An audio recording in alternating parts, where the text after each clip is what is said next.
Welcome back. I'm excited to announce that I finally finished reading the book that I was working on. This is How to Win at Chess by Levy Rozman, also known as GothamChess here on YouTube. And this video is going to be my review of the book, what I thought about it. Now, I do have some notes on screen, so if you see me glancing over there occasionally, that's where I'm going to be looking.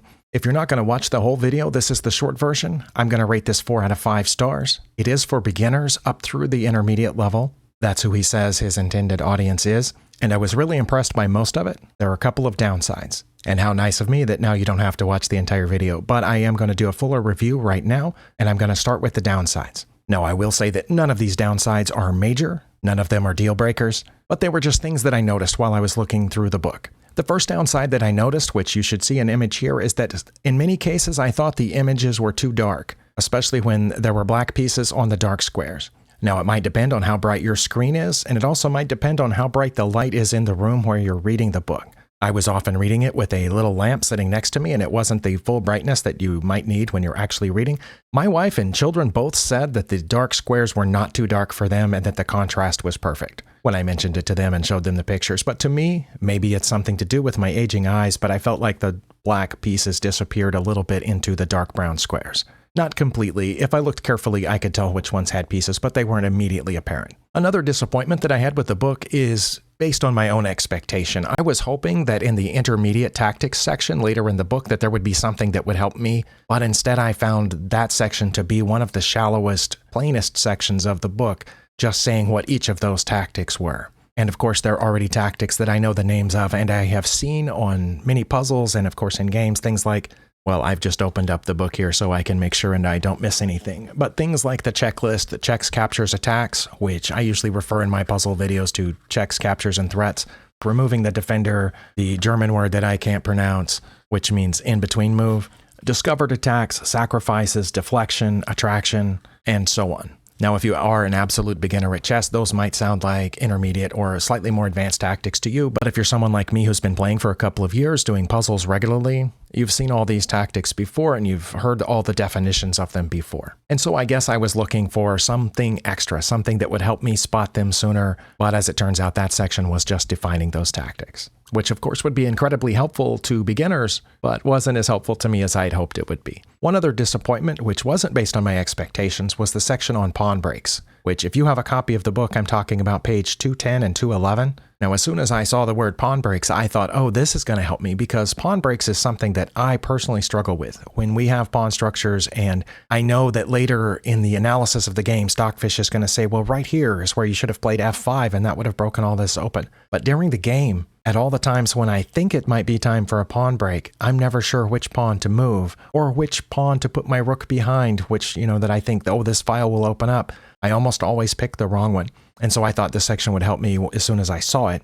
But instead, he just had 4 or 5, I might be counting wrong, but a few diagrams of positions with just pawns on the board, saying this is a pawn structure that arises from, say, the Caro-Kann defense, or this is a pawn structure that arises from the whatever other opening he was getting the pawn structure from. And then there would be arrows saying, and here's where white's pawn breaks are, and black's going to try to get these pawn breaks. But he didn't say why. And so I felt like that didn't help me at all, unless I see that exact pawn formation and I recognize it. And then I will think, oh, those are the 2 pawns that I'm supposed to move. But of course, there's the caveat that he mentions in the same pages that it depends on which pieces you have and where they're positioned. And it's like, okay, like if I have a rook here, is it okay to still make that same pawn break that you drew the arrow on the board? I still don't know. So I have a feeling that the next time I'm in a situation in a game where I have one of those pawn structures, I'm still not going to know which pawn to move. So it might just be something that I'm going to have to play 10,000 more games and analyze them, and eventually I'll just get a sense for it. But so far, I still have never heard a principle that's going to guide how I decide which pawn to move in a pawn break.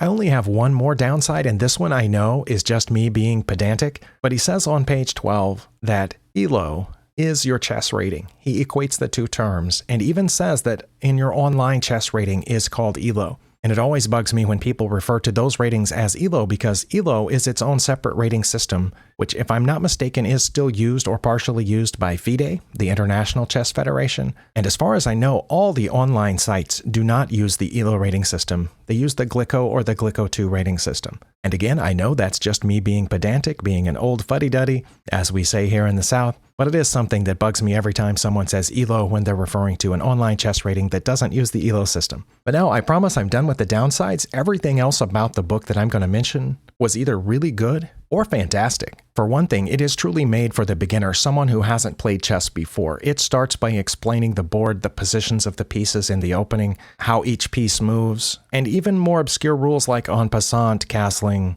and I'm pretty sure all the ways to stalemate, as well as, of course, all the common moves that all of us learn right at the beginning. And he did all of that in about 10 pages. Now, I've read several other chess books that explained all the rules of chess and how to play it, and as far as I can remember, all of them took a lot longer than that. It was very clear from this section that Mr. Rozman has dealt with a lot of beginner chess students before, and every time he said one rule or one thing about how the pieces move and a little question pops up in my head saying, wait, is he going to mention this? Then he did. So that part was great. It was concise and very well explained. Then there's a little section for openings for beginners. And one thing that was great about that to me is that he explained some of the more common basic openings in a better way than I've ever heard them explained before. And that includes a couple of Jeremy Silman books that I've read. It includes the Bobby Fischer book that I read. And it includes a book by someone I've never heard of called How to Beat Anyone at Chess or something like that. This was just better than those. And I think one of the reasons was that he started off by talking about what he called golden moves in quotes. And again, if you have a copy of the book, that's page 26 through 28. I'd never actually heard that term. Now, I do know that there is kind of an ideal setup for if the other player doesn't challenge you and doesn't, say the other player didn't get any moves, he basically says what your first 8 to 10 moves should be. This is where you would want your pieces in an ideal situation. And he explained that before he got to the beginner openings. So when he was explaining each beginner opening, he was explaining how each of them is an attempt to get those 8 or 10, it might have been 10, I don't remember for sure, golden moves, where your bishops would ideally be, where your knights would ideally be, where your center pawns would ideally be, which square you want to move your queen up to, and where your rooks should be behind them. And so with that background knowledge that he provided, which again, I'd never heard that exact term before or those that had seen that exact position before anywhere that I remember. And then when he starts talking about, say, the Ruy Lopez or the Sicilian defense or the Italian game, or in the D4 section, the London, the Queen's Gambit, so on, he shows how each one of them is an attempt by both players to make those exact golden moves,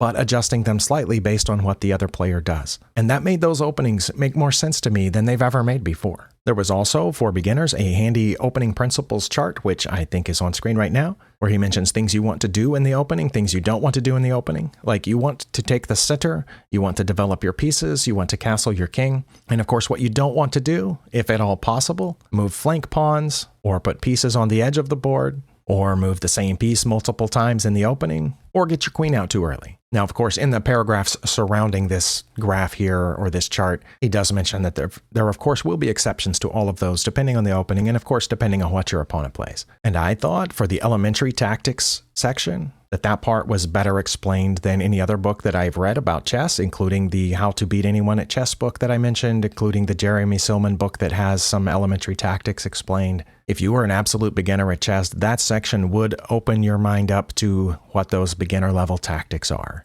And it probably didn't hurt me any to read through that again just to reinforce some things that are already in my mind. He also talked in the beginner section about weaknesses, space, open and closed positions, and pretty clearly explained what each of those are and how they would change your strategy and your plans during the game. Later in the book, in the intermediate section, there was a really nice chart about when to trade or when to not trade pieces. And there were, if I remember right, 3 or 4 pages giving examples of that, explaining why in this situation you would want to trade your queen, but in this situation you wouldn't want to trade your queen. Now that section I'm actually going to review again because, as I've mentioned in a few of my past videos, I don't always know when the best time to trade is. I'll be in the middle of a game recording a video and my opponent offers the queen trade or allows me to offer the queen trade. And then I think, wait, is this a good time to trade queens? So I'm going to review that graph and that section a couple of more times just to help me out. Also, all throughout the book, there was phrasing that I thought was amazing, especially for someone who hasn't written a book before. Now, I know he speaks publicly all the time, not just in his videos, but on various types of live streaming and whatnot, but writing is different. And I know because I've tried, and maybe some of you have too, but for example, this image that's on the screen here, I've circled a paragraph where I thought he explained what you want to do in the game very well. You want your pieces to be seeing as many squares as possible, attacking as many enemy pieces as possible, defending as many of your own pieces as possible, and seeing lots of empty squares, which gives your pieces flexibility in terms of moving, and also can prevent enemy pieces from occupying those empty squares. That's a lot of chess knowledge packed into one sentence. And if you take each one of those phrases and think about it and apply it to your games, it ought to help. Now, one other thing I want to mention before I'm all done here is the QR codes. As far as I can remember, this is the first book I've ever seen that had QR codes regularly spaced throughout the book, but it's certainly the only time I've seen QR codes in a chess learning book that I've seen. And the QR codes come in at the summary at the end of each chapter. And basically, you just put your phone's camera there until it recognizes the QR code and you tap on the link. Here's a short screen recording that I made. Looking at the summary, you can see that the QR code is popped up in my camera. And when you tap that, it opens up the Chessly website. You have to click the cookie consent button, but then there's the summary that you clicked on. This is for Chapter 1,